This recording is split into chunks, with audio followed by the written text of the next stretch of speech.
नमस्कार। मौसम चलावास में आपका स्वागत है। बात करेंगे राजस्थान के मौसम के बारे में।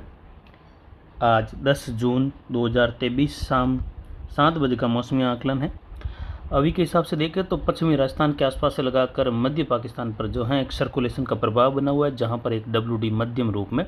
उत्तर पश्चिमी राज्यों से होते हुए अब आगे निकल रहा है। हिमालयी राज्यों से लगाकर पंजाब हरियाणा के भागों में हल्की मध्यम से लेकर तेज तो कहीं कहीं मूसलाधार वर्षा रात के समय में भी विशेषकर पंजाब के उत्तर मध्य भागों में दर्ज की जाएगी।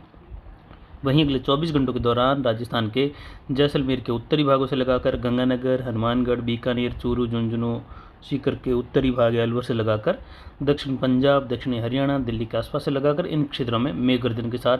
खंड वर्षा, कहीं कहीं ओलावृष्टि की संभावना है। इस दौरान तूफानी आंधी चलने की भी संभावना रहेगी।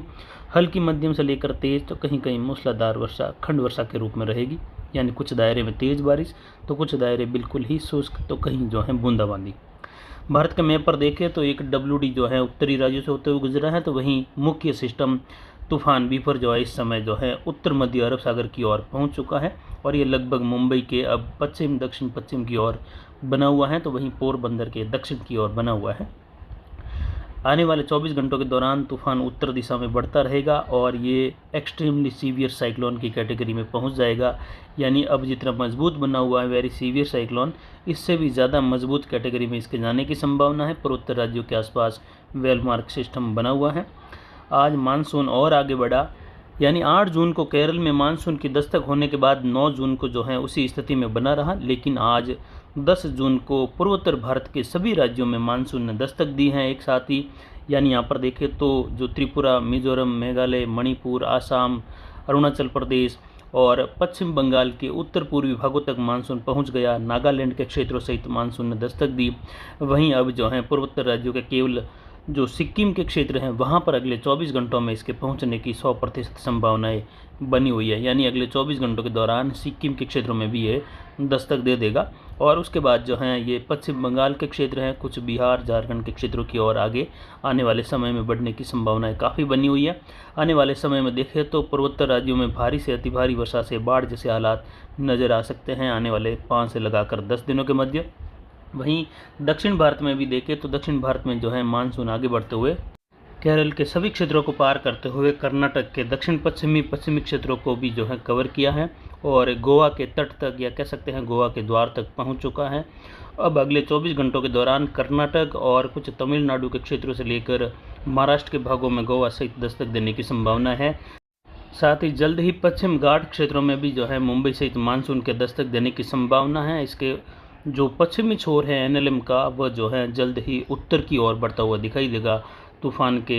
बढ़ते हुए दौर के साथ, यानी गुजरात के दक्षिणी क्षेत्रों तक भी इसका दौर जल्द ही पहुंच सकता है। वहीं आने वाले समय में देखें तो राजस्थान के क्षेत्र में फिलहाल अगले 24 घंटों के दौरान भी कुछ मेघ गर्जन के साथ खंड वर्षा वाली गतिविधियां जैसलमेर के बॉर्डर वाले क्षेत्रों से लगाकर कुछ बीकानेर, कुछ गंगानगर, हनुमानगढ़, चूरू वगैरह इन क्षेत्रों में देखें तो जो झुंझुनू के क्षेत्र हैं वहां से लगाकर अलवर, भरतपुर की ओर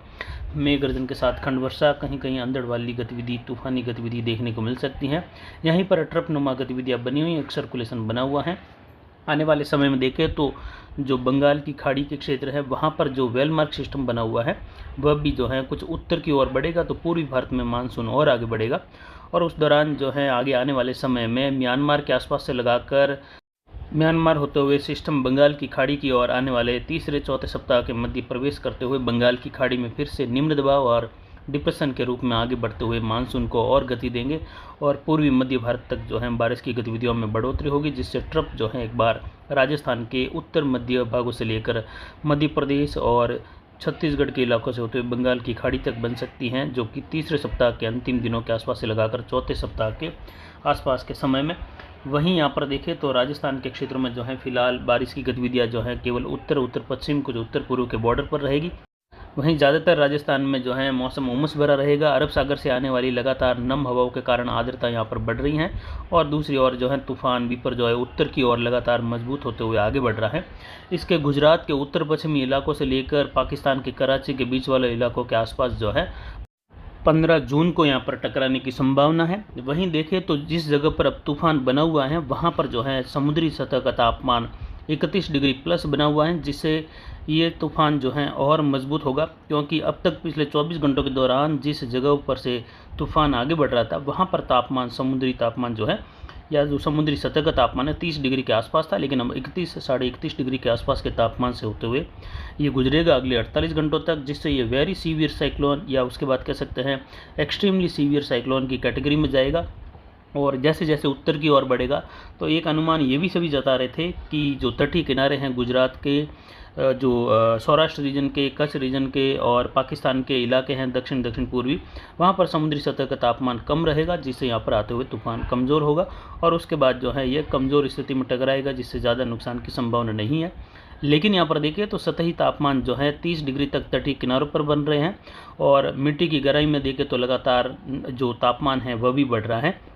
यानी जैसे कोई सिस्टम बड़ा बनता है तो मिट्टी की गहराई में तापमान में हलचल होती है और तापमान यहाँ पर जो है बढ़ता हुआ दिखाई देता है। तो जैसे जैसे ये तूफान उत्तर की ओर बढ़ेगा तो संभावना ये रहेगी अनुमानित कि गुजरात के तटीय इलाकों के आसपास मिट्टी की गहराई का तापमान भी बढ़ेगा और पाकिस्तान के इलाकों के आसपास का तापमान भी बढ़ेगा, जिससे यहाँ पर जो है समुद्री सतह के तापमान में भी अगले 48 घंटों के दौरान कुछ बढ़ोतरी होने की संभावना रह सकती है, जो कि एक स्थानीय घटना और सीमित घटना रहती है,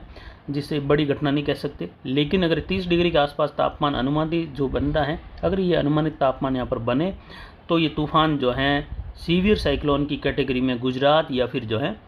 दक्षिण पूर्वी पाकिस्तान के आसपास टकराएगा और ये लगभग 15 जून की तारीख के आसपास यहाँ पर टकराने की संभावना है। उसके बाद ये उत्तर पूर्व में आगे बढ़ेगा, जिससे गुजरात के जो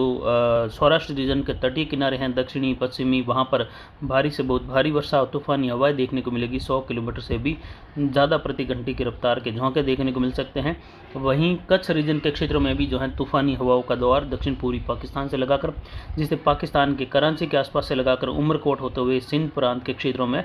अति भारी वर्षा का दौर देखने को मिल सकता है। या यहाँ पर जो है तूफ़ानी हवाओं का दौर भी अगर ये सीवियर साइक्लोन की कैटेगरी में टकराता है तो लगभग 130 किलोमीटर 140 किलोमीटर की हवा यहाँ पर नुकसान संभव कर सकती है पाकिस्तान के क्षेत्रों में।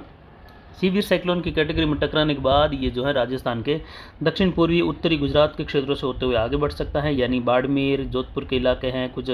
जैसलमेर के मध्य इलाकों से लगाकर, जिससे इसका मुख्य दौर बारिश का गुजरात के उत्तर पश्चिमी उत्तरी इलाकों से लगाकर बाड़मेर, जैसलमेर,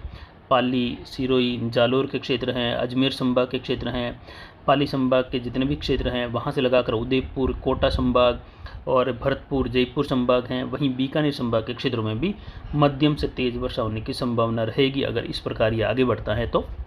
लेकिन अभी अगले 48 घंटों का इंतज़ार और करते हैं कि ये कितना पावरफुल होता है और इसका जो मुख्य दायरा रहेगा वो किस ओर रहेगा। तो फिलहाल अभी की जानकारी के लिए इतना ही। आगे की जानकारी के लिए बने रहे हमारे चैनल पर। नमस्कार, जय हिंद, जय भारत।